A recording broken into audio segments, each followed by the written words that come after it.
낡은 옷을 입은 할머니 한 분이 고급 펜트하우스 거실 한가운데 서 있습니다. 창밖으로는 도시의 화려한 야경이 펼쳐져 있고 그녀의 뒤에는 정장을 차려입은 변호사와 자산관리팀 직원들이 공손히 서 있습니다. 문 앞에는 그녀의 아들과 며느리가 입을 떡 벌린 채 얼어붙어 있습니다. 불과 며칠 전까지만 해도 이 할머니를 요양원에 보내려 했던 그들은 지금 자신들의 눈앞에 펼쳐진 광경을 도저히 믿을 수가 없습니다. 수백억 대 상가 건물의 소유주, 지역 상권의 숨은 실력자, 그 모든 것이 바로 자신들이 그토록 무시하고 짐짝 취급했던 이 할머니였다는 사실을. 며느리는 다리에 힘이 풀려 주저앉을 것 같고 아들은 창백한 얼굴로 어머니를 바라봅니다. 할머니는 낡은 외투를 벗어던지고 우아한 재킷으로 갈아입으며 차분하지만 단호한 목소리로 말합니다. 너희는 나를 돈으로 판단했어. 이제 그 돈으로 너희의 효심을 시험하겠다. 자, 지금부터 무슨 특별한 사연이 있었는지 지금 바로 시작해 보겠습니다. 저는 김복순이라고 합니다. 올해 78이에요. 지금 제가 사는 곳은 아들 준호네 집이죠. 아들과 며느리 유경, 그리고 손자 하나 있는 3대가 함께 사는 집입니다. 제가 이 집에 들어온 지는 벌써 7년째예요. 남편을 일찍 여의고 혼자 아들을 키웠는데 아들이 장가를 가고 손자까지 낳으니 이제 제 역할은 끝난 것 같더라고요. 그래서 아들이 함께 살자고 했을 때 저는 기뻤습니다. 하지만 그 기쁨은 오래 가지 못했어요. 며느리 유경은 처음부터 저를 달갑지 않게 여겼습니다. 제가 입는 옷차림이 마음에 안 든다는 표정을 숨기지도 않았죠. 저는 평생 검소하게 살아왔어요. 새 옷 같은 건 사본 적이 거의 없습니다. 20년도 더 된 외투를 기워 입고 신발도 굽이 다르면 수선해서 신었어요. 며느리 눈에는 그게 보기 흉했나 봐요. 어머님, 그 옷 좀 버리시고 새 옷 사 입으세요. 밖에 나가실 때마다 창피해 죽겠어요. 유경은 대놓고 이렇게 말했습니다. 하지만 새 옷을 사줄 생각은 없었어요. 그저 제가 알아서 사 입기를 바랐던 거죠. 용돈도 제대로 주지 않으면서 말이에요. 한 달에 10만 원. 그게 제가 받는 용돈의 전부였습니다. 병원비며 생필품 사는 돈도 여기서 나가야 했어요. 아들 준호는 며느리보다는 나았지만 저를 대하는 태도가 예전 같지 않았습니다. 직장 생활이 힘들다는 건 이해해요. 하지만 그 스트레스를 저한테 푸는 건 좀 다른 문제 아닌가요? 엄마, 오늘 좀 조용히 계세요. 머리 아파 죽겠어요. 엄마, 텔레비전 소리 좀 줄여요. 시끄러워서 일을 못하겠어요. 엄마, 왜 자꾸 쓸데없는 물건을 사와요? 집에 짐만 늘어나잖아요. 매일 듣는 말들이었습니다. 저는 그저 참았어요. 아들이 힘드니까, 며느리가 스트레스를 받으니까 제가 조금만 더 참으면 된다고 생각했죠. 매일 아침 저는 외출을 했습니다. 낡은 외투를 걸치고 버스 정류장까지 걸어가서 시내버스를 탔어요. 집에서 40분 정도 걸리는 곳에 있는 낡은 건물, 그곳이 제 목적지였죠. 며느리는 제가 어디 가는지 관심도 없었어요. 그저 집에 없으니 좋다는 표정이었습니다. 시어머니가 매일 어디 가시는지 모르겠어. 친구라도 있나? 며느리가 아들한테 하는 말을 우연히 들었어요. 그냥 심심하니까 나가시는 거겠지. 집에만 계시는 것보다 낫잖아. 아들의 대답이었습니다. 둘 다 제가 어디서 뭘 하는지 전혀 궁금해하지 않았어요. 어느 날이었습니다. 제가 외출하고 돌아왔는데 며느리가 제 방에 있더라고요. 문이 살짝 열려 있어서 안을 들여다봤는데 며느리는 제 옷장을 뒤지고 있었습니다. 서랍을 하나하나 열어보고 옷을 들춰보고 무언가를 찾는 듯 했어요. 저는 그 자리에 얼어붙었습니다. 며느리가 뭘 찾는지 뻔했어요. 돈이었죠. 혹시 제가 숨겨둔 돈이 있나, 팔만한 귀중품이 있나, 그런 걸 찾고 있었던 거예요. 며느리는 제 낡은 옷가지들을 하나하나 확인하다가 혀를 찼습니다. 에휴, 정말 가진 게 하나도 없네. 이렇게 가난하게 사실 거면 왜 우리 집에 오셨대? 중얼거리는 소리가 복도까지 들렸어요. 저는 가슴이 무너지는 것 같았습니다. 하지만 표정 하나 바꾸지 않고 조용히 방으로 들어갔어요. 어머님, 언제 오셨어요? 며느리는 깜짝 놀라 제 옷을 다시 옷장에 집어넣으며 어색하게 웃었습니다. 옷장 정리 좀 해드리려고요. 오래된 옷들은 좀 버리시는 게 어때요? 말도 안 되는 변명이었지만 저는 아무 말도 하지 않았어요. 그냥 고개만 끄덕였습니다. 그날 밤 저는 잠을 이룰 수 없었어요. 천장을 바라보며 생각했습니다. 내가 이 집에서 뭐지? 짐짝인가? 처치 곤란한 애물단지인가? 며느리의 그 차가운 눈빛이 자꾸만 떠올랐어요. 다음 날 아침 저는 평소처럼 외출 준비를 했습니다. 낡은 외투를 걸치고 버스를 탔어요. 40분을 달려 도착한 곳은 3층짜리 낡은 건물이었죠. 외관은 허름했지만 이 건물의 2층에 제가 가야 할 곳이 있었습니다. 엘리베이터를 타고 2층에 내려 복도를 걸었어요. 끝에 있는 문패에는 JH 자산관리라고 적혀 있었습니다. 문을 열고 들어가자 젊은 직원들이 일제히 일어나 인사했어요. 회장님, 어서 오십시오. 회장님, 오늘 컨디션은 어떠세요? 저는 이곳에서 회장님으로 불립니다. 낡은 옷을 입고 있어도 버스를 타고 다녀도 이곳 직원들은 저를 극진히 대했어요. 왜냐하면 이들은 알고 있으니까요. 제가 누구인지, 제가 얼마나 많은 재산을 가지고 있는지 말이에요. 실장 박민수가 웃으며 다가왔습니다. 회장님, 이번 달 수익 보고서 준비되어 있습니다. 안으로 드시죠. 저는 회의실로 들어갔어요. 테이블 위에는 두꺼운 서류 뭉치들이 놓여 있었습니다. 제 이름으로 된 건물들의 임대 수익, 투자 현황, 자산 평가액 같은 것들이었죠. 이번 달 총 수익은 3억 2천만 원입니다. 강남 상가 건물 임대료가 오르면서 수익이 전월 대비 8% 증가했습니다. 박 실장이 차분하게 설명했어요. 저는 서류를 넘기며 꼼꼼히 확인했습니다. 숫자 하나하나가 제 평생의 노력이었으니까요. 젊은 시절 남편을 여의고 혼자 아들을 키우면서 저는 미친 듯이 일했습니다. 식당 설거지부터 시작해서 공장, 청소 못 해본 일이 없었어요. 번 돈은 한 푼도 쓰지 않고 모았습니다. 그렇게 모은 돈으로 작은 상가 하나를 샀어요. 그게 시작이었죠. 상가에서 나오는 임대료를 또 모았습니다. 그리고 또 다른 상가를 샀어요. 하나가 둘이 되고 둘이 셋이 되고 시간이 흐르면서 제 자산은 눈덩이처럼 불어났습니다. 지금은 서울과 경기도 일대에 상가 건물 8채를 가지고 있어요. 시가로 따지면 수백억 원 되죠. 하지만 아들은 이 사실을 몰랐습니다. 며느리도 몰랐어요. 저는 일부러 숨겼거든요. 왜냐하면 보고 싶었으니까요. 아들과 며느리가 저를 어떻게 대하는지, 돈이 없는 가난한 시어머니를 어떻게 대하는지 말이에요. 회장님, 요즘 댁에서 생활은 어떠신지요? 박 실장이 조심스럽게 물었어요. 저는 쓴웃음을 지었습니다. 그저 그렇지. 뭐, 회장님께서 원하시면 언제든 독립하실 수 있습니다. 최고급 아파트든 빌라든 말씀만 하시면 바로 준비하겠습니다. 아직은 아니야. 좀 더 지켜봐야 해. 저는 고개를 저었어요. 아직 때가 아니었습니다. 아들과 며느리의 진심을 확인하려면 좀 더 기다려야 했어요. 며칠 뒤 저는 준비했던 계획을 실행에 옮겼습니다. 낡은 가방에서 오래된 서류 봉투 하나를 꺼냈어요. 그 안에는 시골 땅 문서가 들어 있었죠. 30년도 더 된 아무 가치도 없는 땅이었습니다. 저녁 식사 후 저는 아들을 불렀습니다. 준호야, 엄마가 줄 게 있어. 뭔데요, 엄마? 아들은 귀찮다는 표정이었지만 제가 내민 봉투를 받았어요. 봉투를 열어본 아들의 눈이 커졌습니다. 이게 뭐예요? 땅 문서야. 엄마 이름으로 된 땅인데 이제 내 앞으로 넘기려고. 순간 거실 분위기가 달라졌어요. 며느리 유경이 쏜살같이 다가와 아들 어깨 너머로 서류를 들여다봤습니다. 어머님, 땅이 있으셨어요? 며느리의 목소리가 갑자기 밝아졌어요. 그동안 한 번도 들어본 적 없는 상냥한 목소리였습니다. 크기가 얼마나 돼요? 어디 있는 땅이에요? 경상도 시골이야. 300평 정도 되는데 워낙 오래전에 산 거라 정확히는 모르겠구나.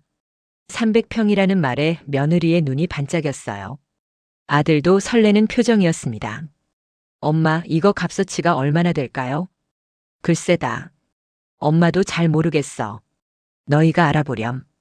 그날 밤 저는 방문 틈으로 아들 내외가 나누는 대화를 들었습니다. 여보, 이거 잘하면 대박인 거 아니야? 300평이면 시골이어도 꽤 될 텐데. 며느리의 흥분된 목소리였어요. 일단 내일 부동산에 알아봐야겠어. 개발 예정 지역이면 진짜 대박이지. 그러게. 아이고, 시어머니가 이런 걸 갖고 계셨다니. 진작 말씀하시지. 그러게 말이야. 아무튼 내일 당장 알아보자. 다음 날 아들과 며느리는 부동산 중개사무소를 찾아갔어요. 저는 집에 남아 조용히 기다렸습니다. 이 시간 뒤에 그들의 표정이 어떨지 벌써 뻔했거든요. 저녁 무렵 아들 내외가 돌아왔습니다. 하지만 아침에 들뜬 표정은 온데간데 없었어요. 며느리는 인상을 찌푸리고 있었고 아들은 짜증스러운 얼굴이었습니다. 엄마. 아들이 저를 불렀어요. 목소리가 차갑더라고요. 그 딱 말이에요. 아무 가치도 없대요. 개발도 안 되는 오지 산골이고 도로도 안 나 있대요. 평당 5만 원도 안 한대요. 며느리가 쏘아붙이듯 말했습니다. 아, 그래? 엄마가 잘 몰랐네. 워낙 오래전 일이라. 저는 담담하게 대꾸했어요. 하지만 며느리는 화가 잔뜩 난 표정이었습니다. 그런 쓸모없는 땅을 왜 지금 주시는 거예요? 기대만 하게. 유경아, 그렇게 말하는 거 아니야. 아들이 며느리를 말렸지만 목소리에 힘이 없었어요. 아들도 실망한 건 마찬가지였으니까요. 그날 이후로 집안 분위기는 더욱 싸늘해졌습니다. 며느리는 저를 보는 눈빛이 예전보다 더 차가워졌어요. 아들도 저한테 말을 거의 하지 않았습니다. 어느 날 저녁 며느리와 아들이 거실에서 나누는 대화를 또 들었어요. 여보, 어머님 이제 어떻게 하지? 갈수록 치매 증상도 보이시는 것 같고. 치매? 엄마가? 응, 자꾸 같은 말 반복하시고 물건도 어디 뒀는지 모르신대. 이러다가 큰일 나는 거 아니야? 며느리의 목소리는 걱정하는 척했지만 저는 알 수 있었어요. 그게 진짜 걱정이 아니라는 걸요. 요양원 알아봐야 하나? 그게 나을 것 같아. 우리도 힘들고 어머님도 전문적인 케어를 받으시는 게 좋잖아. 요양원. 그 단어를 들은 순간 저는 온몸이 차가워지는 걸 느꼈습니다. 결국 이렇게 되는구나. 아들과 며느리는 저를 요양원에 보내려 하는구나. 며칠 뒤 며느리가 본격적으로 움직이기 시작했어요. 요양원 팸플릿을 가져와서 아들한테 보여주며 이야기했습니다. 여기 괜찮은 것 같아. 시설도 깨끗하고 프로그램도 다양하대. 비용은 얼마나 해? 한 달에 200만 원 정도. 좀 비싸긴 한데 어쩔 수 없잖아. 200만 원. 제가 한 달에 받는 용돈의 20배였습니다. 그 돈은 아깝지 않은 모양이에요. 저를 집에서 내보낼 수 있다면 말이죠. 엄마, 좋은 곳 알아봤어요. 어느 날 아들이 저를 앉혀놓고 말했습니다. 요양원인데 시설도 좋고 프로그램도 많대요. 엄마 거기 가시면 친구들도 사귀고 좋으실 거예요. 나는 여기 있고 싶은데. 엄마 여기 있으면 심심하잖아요. 요양원 가시면 또래분들도 많고 재미있을 거예요. 아들은 제 눈을 제대로 보지 못했어요. 미안한지 아니면 부끄러운지. 며느리는 더 직설적이었습니다. 어머님, 솔직히 말씀드릴게요. 우리도 힘들어요. 어머님 케어하면서 일하는 것도 버겁고 집도 비좁고요. 요양원 가시는 게 서로한테 좋을 것 같아요. 저는 아무 말도 하지 않았습니다. 그냥 고개만 끄덕였어요. 어차피 제 의견 같은 건 중요하지 않았으니까요. 그날 저녁 저는 자산관리 사무실에 전화를 걸었습니다. 박 실장, 나야. 회장님, 무슨 일이세요? 준비해줘. 내가 독립할 집. 드디어 결심하셨습니까? 응. 최고급으로. 펜트하우스로 알아봐줘. 알겠습니다, 회장님. 언제쯤 필요하십니까? 한 달 안에. 아들 내외가 요양원 계약 끝내는 시점에 맞춰서. 전화를 끊고 나서 저는 창밖을 바라봤습니다. 달이 밝았어요. 긴 싸움이 시작되는 밤이었습니다. 며느리 유경은 회사를 다니고 있었어요. 강남에 있는 중견 무역회사였죠. 저는 박 실장에게 특별한 지시를 내렸습니다. 며느리 회사 주변 상권 조사해줘. 투자할 만한 건물 있으면 매입하고.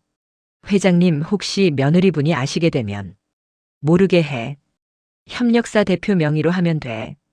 며칠 뒤 박 실장이 보고를 올렸습니다. 며느리분 회사 바로 옆 건물 매입 가능합니다.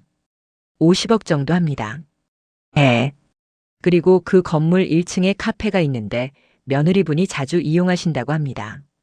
그 카페는 그대로 두고 나머지 층은 리모델링해서 임대 놓아 일주일 만에 거래가 성사됐습니다. 며느리 유경은 자기 회사 옆 건물이 새 주인을 만났다는 사실조차 모르고 있었어요.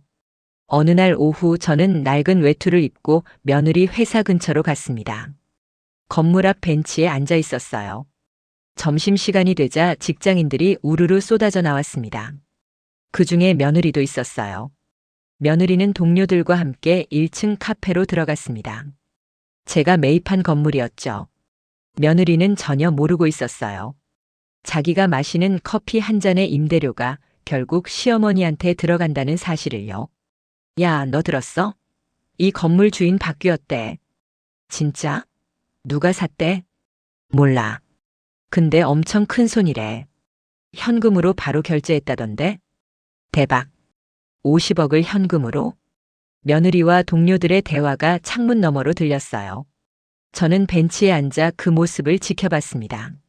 며느리는 제가 거기 앉아 있는 줄도 모르고 지나쳤어요. 설령 봤다 해도 그냥 동네 할머니 하나쯤으로 생각했을 겁니다. 집으로 돌아오는 버스 안에서 저는 창밖을 바라보며 생각했습니다. 곧 모든 게 끝날 거예요. 이 길고 긴 참음의 시간이 말이죠. 요양원 계약일이 다가왔습니다. 며느리는 바쁘게 움직였어요. 제 짐을 정리하고 요양원에 필요한 서류를 준비했습니다. 어머님, 이번 주 금요일에 요양원 입소하시면 돼요. 방도 배정받았어요. 며느리는 마치 골칫거리를 처리한다는 듯한 표정이었어요. 아들은 그저 고개를 숙이고 있었습니다. 응, 알았어. 저는 순순히 대답했어요. 며느리는 제가 순순히 응하자 놀란 듯 했지만 곧 안도하는 표정을 지었습니다. 어머님이 이해해 주시니 다행이에요. 걱정하지 마세요. 시설 좋은 데라 편하실 거예요. 거짓말. 다 거짓말이었죠. 며느리는 제가 편할지 말지 관심도 없었어요. 그저 자기가 편해지고 싶었던 겁니다. 입소 전날 밤 저는 짐을 쌌습니다. 낡은 여행 가방에 옷까지 몇 벌을 넣었어요. 며느리가 방문을 열고 들어왔습니다. 어머님, 짐 다 싸셨어요? 응, 다 쌌어. 많이 안 가져가시네요. 더 챙기셔야 하는 거 아니에요? 필요한 것만 챙겼어. 나머지는 거기 가서 사면 되지. 며느리는 제 낡은 가방을 보며 코웃음을 쳤어요.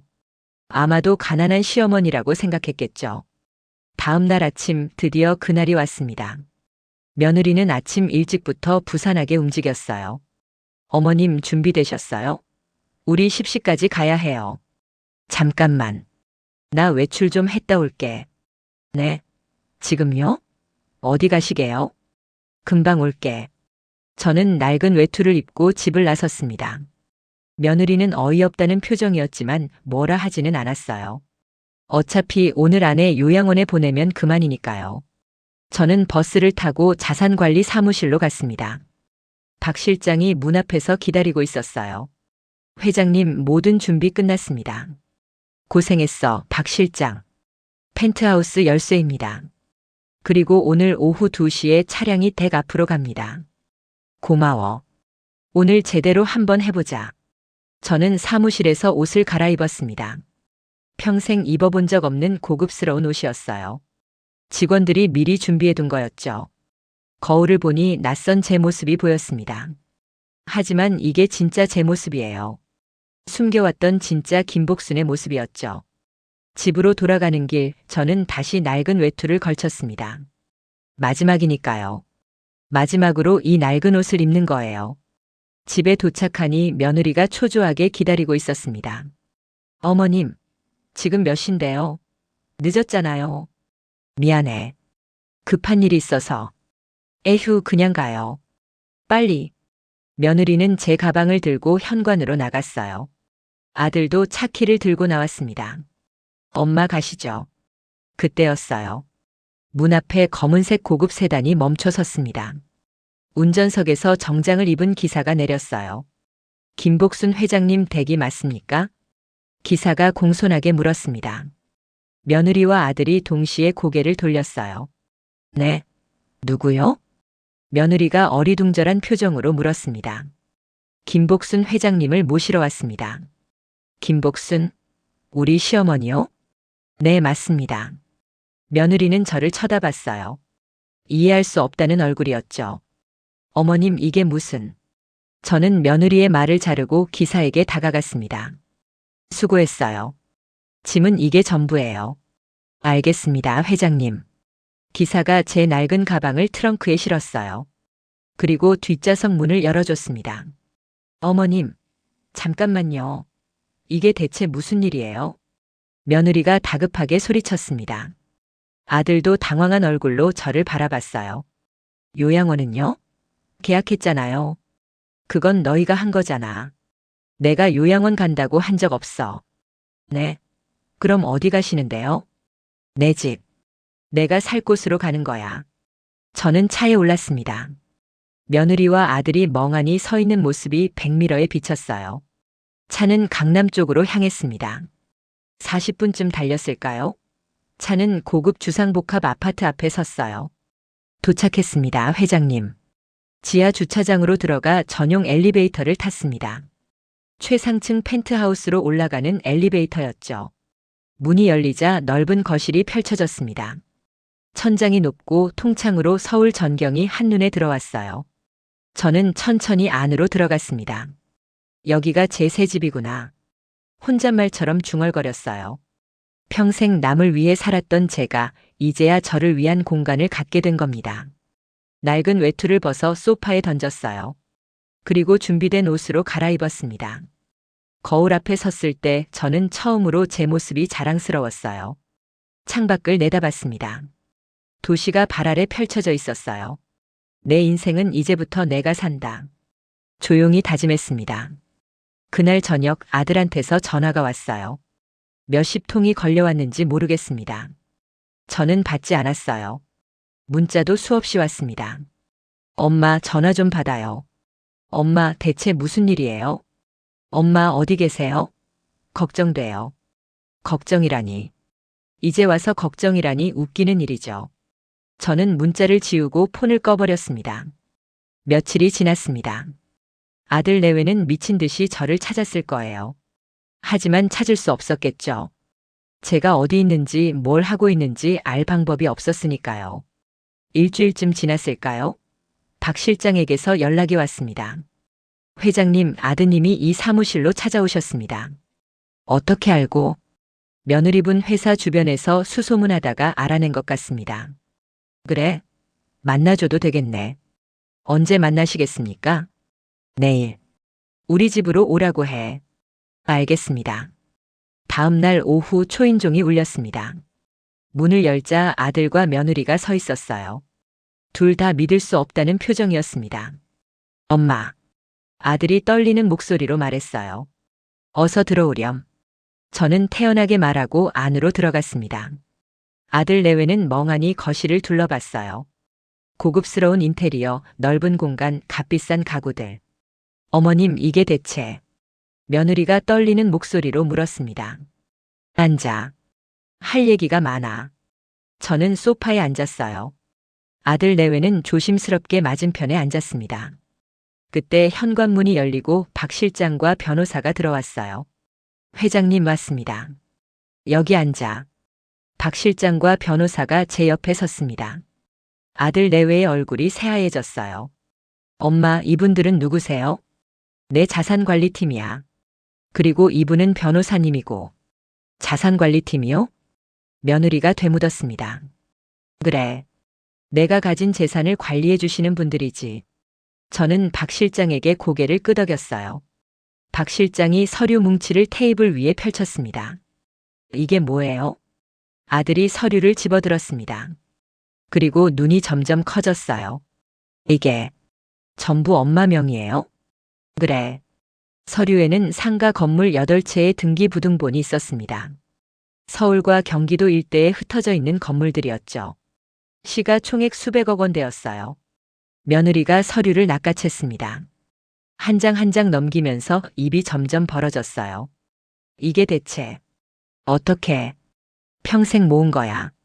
내가 나한테 용돈 10만 원 줄 때 나는 한 달에 3억씩 임대료를 받고 있었어. 며느리의 손이 떨렸습니다. 서류가 바닥에 떨어졌어요. 그리고 이것 봐. 저는 다른 서류를 꺼냈습니다. 이건 내 회사 옆 건물 매입 계약서야. 내가 산 거지. 네. 그 건물을요? 며느리가 비명을 질렀어요. 너 매일 거기 1층 카페에서 커피 마시지? 그 건물 주인이 나야. 며느리는 그 자리에 주저앉을 것 같았어요. 아들도 마찬가지였습니다. 엄마. 왜 말씀 안 하셨어요? 보고 싶었어. 너희가 나를 어떻게 대하는지 말이야. 제 목소리는 차갑게 가라앉았습니다. 돈 없는 시어머니를 어떻게 대하는지, 가난한 엄마를 어떻게 무시하는지 제대로 보고 싶었단다. 엄마. 나는 7년 동안 지켜봤어. 너희가 나한테 어떻게 하는지 말이야. 용돈도 제대로 안 주고 낡은 옷 입는다고 비웃고 요양원에 쳐넣으려고 하고. 며느리는 고개를 들지 못했어요. 아들도 고개를 떨구고 있었습니다. 너희는 날 돈으로 판단했어. 이제 난 그 돈으로 너희를 시험하겠다. 변호사가 앞으로 나왔습니다. 손에는 두꺼운 계약서가 들려 있었어요. 이게 뭐예요? 아들이 물었습니다. 효도 이행 상속 계약서야. 효도 이행 상속 계약서요? 그래. 내 재산을 물려받고 싶으면 이 계약서에 명시된 조건을 10년간 완벽히 이행해야 해. 변호사가 계약서를 펼쳤습니다. 첫째, 매주 한 회 이상 봉사활동에 참여할 것. 둘째, 월 4회 이상 회장님과 식사할 것. 셋째, 회장님의 건강관리를 책임질 것. 넷째, 회장님이 설립한 노인복지재단 운영에 참여할 것. 조건은 계속 이어졌습니다. 하나같이 구체적이고 까다로웠어요. 이 조건들을 10년간 이행하지 못하면 재산 상속권은 자동으로 박탈됩니다. 며느리가 떨리는 손으로 계약서를 받았습니다. 어머님, 이건 선택은 너희 몫이야. 싫으면 안 해도 돼. 난 혼자서도 잘 살 수 있으니까. 저는 차갑게 말했어요. 아들과 며느리는 서로를 바라봤습니다. 둘 다 당황스러운 표정이었어요. 하지만 저는 알 수 있었습니다. 결국 돈 앞에서 무릎 꿇을 거라는 걸요. 시간 줄 테니 생각해봐. 내일까지 답 주면 돼. 엄마, 저는. 아들이 뭔가 말하려 했지만 며느리가 아들의 팔을 잡아 끌었습니다. 일단 나가서 얘기해요. 둘은 계약서를 들고 나갔어요. 문이 닫히자 박 실장이 웃으며 말했습니다. 회장님, 통쾌하셨겠습니다. 아직 끝난 게 아니야. 이제 시작이지. 저는 창밖을 바라봤습니다. 해가 지고 있었어요. 다음 날 오전 예상대로 전화가 왔습니다. 엄마, 저희 계약서에 서명하겠습니다. 아들의 목소리였어요. 힘없고 떨리는 목소리였습니다. 그래. 오늘 오후에 사무실로 와. 저는 자산관리 사무실에서 그들을 기다렸습니다. 박 실장과 변호사도 함께였어요. 아들 내외가 들어왔습니다. 며느리의 얼굴은 굳어 있었고 아들은 불안한 표정이었어요. 앉으세요. 변호사가 계약서를 내밀었습니다. 다시 한번 확인하시고 서명하시면 됩니다. 며느리가 계약서를 꼼꼼히 읽었어요. 아들도 옆에서 함께 봤습니다. 한참을 보던 며느리가 입을 열었습니다. 어머님, 이 조건들이 너무 까다로운 거 아닌가요? 까다로워? 진짜 효도하는 거에 비하면 아무것도 아니야. 하지만 매주 봉사활동은 좀. 싫으면 서명 안 해도 돼. 내 재산은 다 사회에 기부할 거니까. 제 말에 며느리의 얼굴이 일그러졌어요. 하지만 뭐라 더 말하지 못했습니다. 결국 둘은 서명을 했어요. 떨리는 손으로 펜을 들고 이름을 썼습니다. 좋아. 이제부터 너희는 내 감시 아래 있어. 조건 하나라도 어기면 바로 계약 파기야. 알겠습니다, 어머님. 며느리가 억지로 웃으며 대답했어요. 첫 번째 봉사활동은 이번 주 토요일이야. 내가 설립한 노인복지재단에 가면 돼. 노인복지재단이요? 그래. 내가 작년에 만든 거야. 소외된 노인분들을 위한 곳이지. 며느리는 아무 말도 하지 못했어요. 그저 고개만 끄덕였습니다. 토요일이 되었습니다. 며느리 유경은 처음으로 봉사활동에 나왔어요. 저도 함께 갔습니다. 복지재단은 서울 외곽에 있었어요. 작지만 깨끗한 건물이었죠. 안으로 들어가자 할머니, 할아버지들이 앉아 계셨습니다. 회장님 오셨어요. 직원들이 반갑게 인사했어요. 오늘 새로 오신 분이에요? 네, 제 며느리예요. 앞으로 정기적으로 봉사 올 거예요. 며느리는 어색하게 웃으며 인사했습니다. 안녕하세요. 어머, 며느리분이셨어요? 회장님 복 많으시네요. 직원의 말에 며느리의 표정이 일그러졌어요. 하지만 참았습니다. 봉사활동은 간단했어요. 할머니, 할아버지들과 함께 이야기하고 식사 준비를 돕고 청소를 하는 거였죠. 며느리는 처음엔 마지못해 했습니다. 하지만 시간이 지나면서 조금씩 달라지기 시작했어요. 할머니 드세요. 며느리가 한 할머니께 식사를 드렸습니다. 할머니가 며느리의 손을 꼭 잡았어요. 고맙구나. 우리 며느리는 나한테 밥도 안 해주는데. 할머니의 눈에 눈물이 고였습니다. 며느리도 뭔가 느끼는 듯 했어요. 할머니, 며느리분이 안 챙겨주세요? 응. 나를 짐으로만 생각해. 요양원 보내려고만 하지. 그 말에 며느리의 얼굴이 굳었어요. 저는 조용히 지켜봤습니다. 봉사활동이 끝나고 집으로 돌아가는 차 안에서 며느리가 말했습니다. 어머님. 응? 죄송해요. 갑작스러운 사과였어요. 제가 어머님을 너무 함부로 대했어요. 오늘 그분들 보면서 제가 어머님한테 했던 행동들이 떠올랐어요. 며느리의 목소리가 떨렸습니다. 말로만 사과한다고 용서될 일이 아니야. 진심으로 변해야 해. 노력할게요. 정말 노력할게요. 저는 대답하지 않았습니다. 지켜봐야 했으니까요. 진짜 변하는지 말이에요. 그 뒤로 며느리는 매주 빠지지 않고 봉사활동에 참여했습니다. 처음엔 의무감으로 했겠지만 점점 진심이 담기기 시작했어요. 어느 날 며느리가 혼자 복지재단에 찾아왔습니다. 봉사날도 아닌데 말이에요. 어머님 여기 계셨어요? 너 오늘 봉사날 아닌데? 그냥 할머니들 보고 싶어서요. 며느리는 할머니들과 이야기를 나눴어요. 웃기도 하고 눈물도 흘렸습니다. 진짜 마음이 열린 것 같았어요.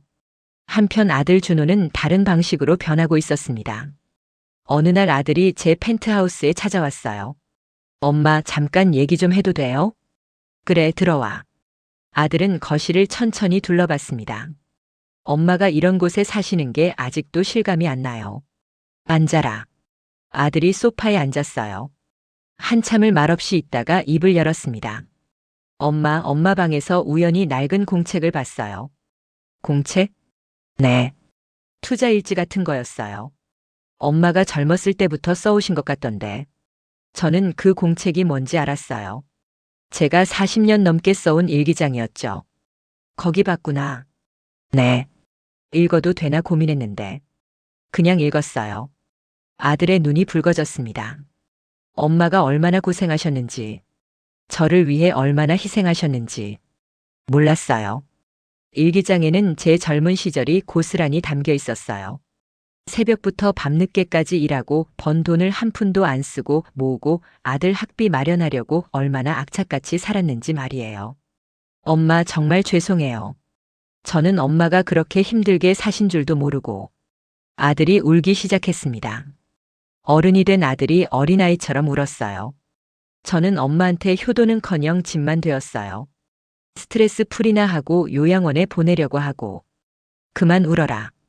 저는 아들의 어깨를 두드렸습니다. 이미 지나간 일이야. 아니에요, 엄마. 저 정말 후회돼요. 재산 같은 건 필요 없어요. 그냥 엄마한테 용서받고 싶어요. 아들의 진심이 느껴졌어요. 이건 돈 때문이 아니었습니다. 진짜 뉘우치는 거였어요. 저는 아들을 꼭 안아줬습니다. 괜찮아. 엄마가 이해해. 엄마. 넌 엄마 아들이잖아. 엄마가 널 어떻게 미워하겠니? 아들은 한참을 제 품에서 울었습니다. 저도 눈물이 났어요. 시간이 흘렀습니다. 계약서에 명시된 10년이 다 가기도 전에 아들과 며느리는 완전히 달라져 있었어요. 며느리 유경은 이제 진심으로 저를 모셨습니다. 돈 때문이 아니라 정말 시어머니로서 존경하고 사랑해서였어요. 어머님, 오늘 뭐 드시고 싶으세요? 글쎄, 별로 생각나는 게 없네. 그럼 제가 어머님이 좋아하실 만한 거 만들어 올게요. 며느리는 직접 음식을 만들어 왔어요. 맛도 좋았지만 그보다 마음이 담겨 있었습니다. 아들 준호도 마찬가지였어요. 이제는 제가 필요하지 않아도 자주 찾아왔습니다. 엄마, 오늘 날씨 좋던데 산책 가실래요? 그래, 좋지. 아들과 함께 한강을 걸었어요. 옛날 이야기도 하고 앞으로의 계획도 이야기했습니다. 엄마, 재산 말이에요. 응? 저희한테 다 주지 마세요. 아들의 말에 저는 놀랐어요. 갑자기 왜 그래? 엄마가 평생 모은 돈이잖아요. 그걸 저희가 다 받을 자격이 없어요. 준호야. 대신 부탁이 있어요. 복지재단에 많이 기부해 주세요. 정말 필요한 분들한테 쓰이는 게 맞는 것 같아요. 저는 아들이 자랑스러웠습니다. 돈보다 중요한 걸 깨달았으니까요. 계약 기간이 끝나는 날 저는 아들 내외를 불렀습니다. 앉아라. 네, 어머님. 10년이 다 됐네. 벌써요? 시간이 정말 빠르네요. 며느리가 웃으며 말했어요. 이제는 진짜 편한 얼굴이었습니다. 계약서대로라면 이제 재산을 물려줘야겠지. 어머님, 그건. 들어봐. 내가 결정했어. 저는 서류를 꺼냈습니다. 재산의 3분의 1은 너희한테 상속한다. 나머지는 복지재단에 기부할 거야. 어머님, 그것도 너무 많아요. 필요한 만큼만 쓰고 나머지는 너희가 좋은 일에 쓰렴. 그게 엄마 바람이야. 아들과 며느리가 고개를 숙였어요. 감사합니다, 어머님. 고맙습니다, 엄마. 며느리가 이제는 저를 어머님이 아닌 엄마라고 불렀어요. 진짜 엄마처럼 대하는 거였죠. 어느 날 집에 아들 내외가 놀러 왔습니다. 식탁에는 제가 좋아하는 음식들이 가득했습니다. 앉으세요, 엄마. 며느리가 의자를 빼주었어요. 아들이 밥을 담아주고 며느리가 국을 떠주었습니다. 잘 먹겠습니다.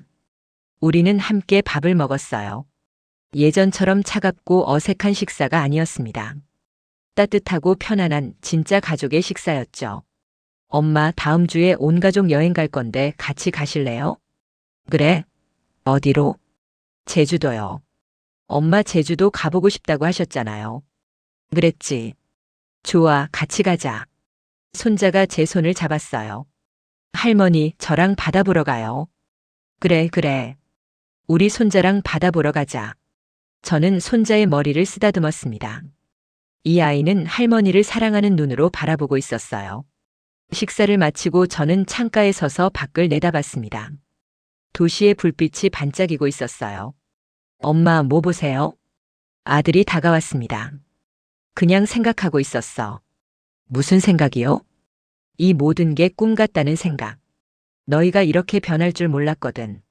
엄마 덕분이에요. 엄마가 저희를 깨우쳐 주셨잖아요. 아니야. 너희가 스스로 깨달은 거야. 그게 더 중요해. 아들이 제 어깨에 머리를 기댔습니다. 엄마 사랑해요. 나도 사랑한다, 아들. 며느리도 다가와 제 손을 잡았어요. 엄마, 저도 사랑해요. 진심이에요. 알아. 엄마도 알아. 우리는 셋이서 창밖을 바라봤습니다. 같은 방향을 보며 함께 서 있었어요. 그날 밤 잠자리에 들기 전에 저는 오래된 일기장을 꺼냈습니다. 마지막 페이지에 펜을 들었어요. 오늘로 내 긴 시험이 끝났다. 아들과 며느리는 이제 진정한 가족이 되었다. 돈으로 시작된 관계였지만 사랑으로 끝났다. 나는 더 이상 외롭지 않다. 나는 더 이상 무시당하지 않는다. 나는 이제 당당한 김복순이다. 글을 쓰고 나니 마음이 편안해졌어요. 일기장을 덮고 불을 끄려는데 문 밖에서 소리가 들렸습니다. 엄마, 주무세요? 며느리의 목소리였어요. 아직 안 잤어. 들어와. 며느리가 문을 열고 들어왔습니다. 손에는 따뜻한 우유 한 잔이 들려 있었어요. 자기 전에 드시라고요. 숙면에 좋대요. 고마워. 며느리가 제 옆에 앉았습니다. 엄마, 제가 엄마한테 정말 못됐죠? 이제 와서 그런 얘기는 하지 말자. 아니에요. 꼭 말하고 싶어요. 저는 엄마를 사람으로 보지 않았어요. 그냥 귀찮은 짐으로만 봤어요. 정말 최악의 며느리였어요. 며느리의 눈에 눈물이 고였습니다. 하지만 엄마가 저를 변하게 해주셨어요. 복지재단에서 다른 할머니들을 만나면서 제가 얼마나 잔인했는지 깨달았어요. 알아. 내가 변한 거 엄마가 다 봤어. 앞으로 평생 엄마한테 잘할게요. 진짜 엄마처럼 모실게요. 그래, 고맙다. 며느리가 제 손을 꼭 잡았어요. 따뜻했습니다. 엄마 사랑해요. 나도 사랑해, 딸아. 며느리를 딸이라고 부르니 이상했지만 기분이 좋았어요. 이제 정말 딸 같았으니까요. 며느리가 나가고 혼자 남았을 때 저는 우유를 마시며 생각했습니다. 인생이 참 아이러니하다고요. 가장 힘들었던 시간이 결국 가장 큰 선물을 가져다 줬으니까요. 다음 주 우리는 약속대로 제주도로 여행을 떠났습니다. 할머니, 바다다. 손자가 신나게 소리쳤어요. 저는 손자의 손을 잡고 백사장을 걸었습니다. 준호야, 사진 찍어줘. 알았어요, 엄마. 아들이 카메라를 들었어요. 저와 손자 그리고 며느리가 함께 포즈를 취했습니다. 하나, 둘, 셋. 찰칵. 사진이 찍혔어요. 나중에 그 사진을 보니 모두가 환하게 웃고 있었습니다. 진짜 행복한 표정이었어요. 저녁에는 횟집에 갔습니다. 엄마, 이거 드셔보세요. 싱싱해요. 며느리가 회를 집어 제 앞에 놓았어요. 너도 먹어. 저는 충분히 먹었어요. 아니야, 같이 먹자. 우리는 함께 음식을 나눠 먹었습니다.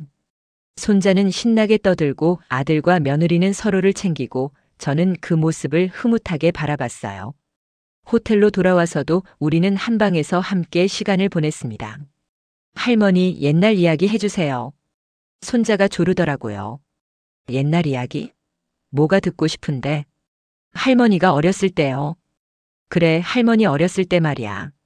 저는 제 어린 시절 이야기를 들려줬어요. 가난했지만 행복했던 시절, 열심히 일하며 꿈을 키웠던 시절을요. 손자는 눈을 반짝이며 들었고 아들과 며느리도 조용히 귀 기울였습니다. 할머니 정말 멋있어요. 손자가 감탄하며 말했어요. 멋있긴. 그냥 열심히 살았을 뿐이야. 저도 할머니처럼 멋진 사람이 될래요. 그래, 우리 손자 꼭 그렇게 되렴. 밤이 깊어 손자가 잠들었습니다. 아들과 며느리도 자기 방으로 갔어요. 저는 혼자 발코니에 나가 바다를 바라봤습니다. 달빛이 물결에 부서지고 있었어요. 참 예쁘다. 혼잣말을 중얼거렸습니다. 엄마. 뒤에서 아들의 목소리가 들렸어요. 앉았어? 엄마도 안 주무시네요. 아들이 제 옆에 섰습니다. 바다 보니까 잠이 안 와서. 저도요. 우리는 한동안 말없이 바다를 바라봤습니다. 엄마. 응? 행복하세요? 응, 행복해. 다행이에요. 엄마가 행복하시니까 저도 행복해요. 너도 행복하구나. 그럼 됐다. 엄마, 제가 이렇게 말해도 될까요? 뭔데? 엄마가 그때 저희를 시험해 주셔서 감사해요. 그러지 않았으면 저는 평생 잘못된 길을 갔을 거예요. 아들의 목소리가 진지했어요. 잘못된 길? 네. 돈만 쫓고 사람은 무시하고 그렇게 살았을 거예요. 엄마가 저를 바로 잡아주셨어요. 그건 내가 스스로 깨달은 거야. 엄마가 기회를 주셨잖아요. 계약서도 봉사활동도 다 저희를 위한 거였잖아요. 저는 아들의 어깨를 두드렸습니다. 이제 알았으면 됐어. 앞으로 잘 살면 돼. 네, 엄마. 꼭 그렇게 할게요. 여행을 마치고 서울로 돌아왔습니다.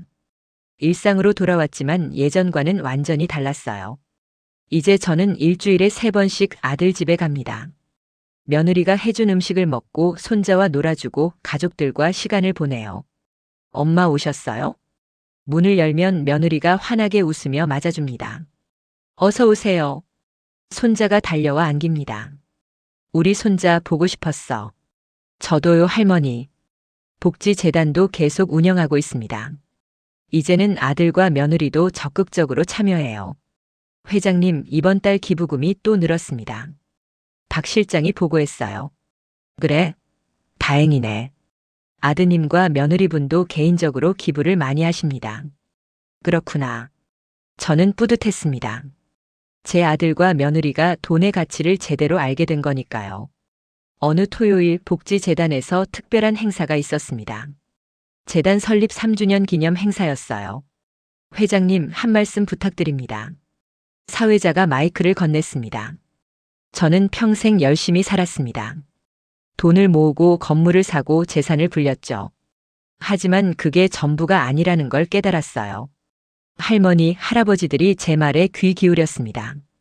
진짜 중요한 건 사람입니다. 가족이고 사랑이에요. 돈은 그걸 지키는 도구일 뿐이죠. 박수가 터져 나왔어요. 여러분도 포기하지 마세요. 우리는 존엄한 존재입니다. 나이가 들었다고 돈이 없다고 무시당할 이유가 없어요. 더 큰 박수가 이어졌습니다. 행사가 끝나고 아들이 다가왔어요. 엄마, 멋있었어요. 그래? 네. 저도 엄마처럼 살고 싶어요. 넌 이미 잘하고 있어. 며느리도 왔습니다. 엄마, 저도 감동받았어요. 오늘 말씀 평생 잊지 않을게요. 고맙다, 얘들아. 우리는 함께 안았습니다. 진짜 가족처럼요. 집으로 돌아가는 차 안에서 저는 창밖을 바라봤습니다. 해가 지고 있었어요. 참 아름답다. 뭐가요, 엄마? 저 하늘. 인생처럼 변화무쌍하잖아. 아들이 웃었습니다. 엄마는 시인이세요. 시인은 무슨. 그냥 느낀 대로 말한 거야. 차는 도심을 달렸습니다. 불이 켜진 건물들이 지나갔어요. 그중 몇 개는 제 건물이었죠. 엄마, 저 건물도 엄마 거예요? 손자가 물었어요. 응, 그래. 와, 할머니 대단해. 대단한 건 없어. 그냥 열심히 살았을 뿐이야. 저도 열심히 살 거예요. 그래, 우리 손자 꼭 그렇게 해. 펜트하우스에 도착했습니다. 엄마, 내일 점심 같이 드실래요? 며느리가 물었어요. 그래, 좋지. 그럼 제가 집으로 모시러 올게요. 알았어. 아들 내외와 손자가 돌아가고 저는 혼자가 됐습니다. 거실에 앉아 차를 마시며 생각했어요. 참 많은 일이 있었다고. 힘든 시간도 있었고 슬픈 순간도 있었지만 결국 해피엔딩이었다고요. 폰을 꺼내 사진첩을 열었습니다. 최근에 찍은 가족 사진들이 가득했어요. 모두가 웃고 있는 사진들이었죠. 참 예쁘다. 사진을 보며 미소 지었습니다. 그때 초인종이 울렸어요. 누구지? 아들 내외는 방금 갔는데. 문을 열자 박 실장이 서 있었습니다. 회장님, 늦은 시간에 죄송합니다. 무슨 일이야? 급한 서류가 있어서요. 내일 아침까지 결제가 필요합니다. 그래, 들어와. 박 실장이 서류를 펼쳤어요. 새로운 복지시설 건립 계획서였습니다. 이번엔 경기도에 지으려고 합니다. 더 많은 어르신들을 모실 수 있어요. 좋아. 승인해. 감사합니다, 회장님. 서류에 사인을 하며 저는 물었습니다. 박 실장, 나 잘하고 있는 거 맞지? 네. 당연하죠, 회장님. 회장님만큼 훌륭하신 분 못 봤습니다. 아니야. 나도 완벽하지 않아. 때론 틀릴 때도 있고. 하지만 회장님은 항상 올바른 선택을 하십니다. 고마워, 박 실장. 내가 있어서 든든해. 저야말로 회장님을 모실 수 있어 영광입니다. 박 실장이 돌아가고 혼자 앉아서 지난 시간을 되돌아봤어요. 인생은 참 묘하다. 혼잣말을 했습니다. 가장 힘들었던 시간이 결국 가장 큰 축복을 가져왔으니까요. 숨겨왔던 재산이 가족을 되찾게 해줬으니까요. 저는 더 이상 낡은 옷을 입은 할머니가 아니었습니다. 하지만 그렇다고 교만한 부자도 아니었어요. 그저 김복순. 평범하지만 당당한 한 사람이었습니다. 밤이 깊어갔습니다. 도시의 불빛이 하나둘 꺼지고 있었어요. 저는 침대에 누워 하루를 정리했습니다. 오늘도 좋은 날이었어. 그리고 눈을 감았습니다. 내일은 또 어떤 날이 될까요? 아마도 오늘처럼 행복한 날이겠죠. 가족이 있고 사랑이 있고 존중이 있으니까요. 그것만으로 충분했습니다. 제 인생은 이제부터 시작입니다. 진짜 제 인생이요. 그리고 그 인생은 혼자가 아닌 사랑하는 가족들과 함께하는 인생입니다. 더 이상 바랄 게 없었어요. 저는 행복합니다. 진심으로.